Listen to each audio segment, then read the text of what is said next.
في زوايا خاصة بالطرفين السفليين أو بالأدق بالمحور التشريحي والمحور الميكانيكي للطرفين السفليين. الزوايا دي بتحدد لي اللور، حاجة اسمها لور ليمب الاينمنت. ايه الزوايا دي وازاي بنسميها وازاي بنقيسها؟ تعالوا ندردش.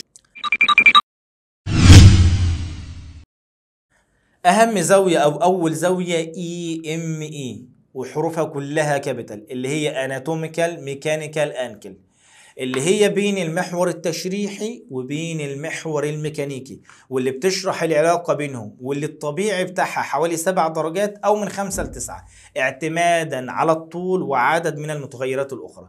ودي أول زاوية معانا. الزاوية الثانية اللي هي الجي ال سي اي، جوينت لاين كونفرسيشن انجل. في مفصل الركبة المفروض الخطين دول يبقوا موازيين لبعض ومفيش أي زاوية بينهم. في الحالات المرضية لما يبقى فيه ديفورماتي في مفصل الركبة بيبقوا بالشكل ده، ولو أنا مديت الخطين دول على استقامتهم هلاقي بينهم زاوية بيسموها جي ال سي اي، والزاويتين اللي فاتوا دول كل حروفهم كابيتال.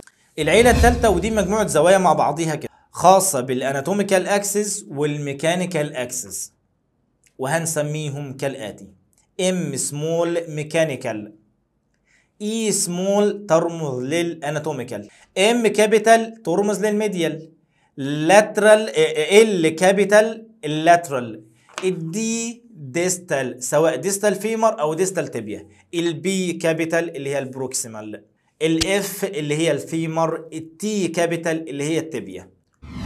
وبما ان الزاويه دي كتيره فاتفقوا اتفاق ان احنا هناخد الزوايا اللي اقل من 90 درجه واللي تعتبر مهمه جدا، وبناء على ما سبق الزاويه دي هنسميها ام ال دي اف اي، ميكانيكال ديستال فيمورال انجل، واللي المفروض في الناس الطبيعيه بتساوي الزاويه دي. والفيلم ده بالزوايا دي بتوصل للطبيب المعالج والاستشاري الاشعه.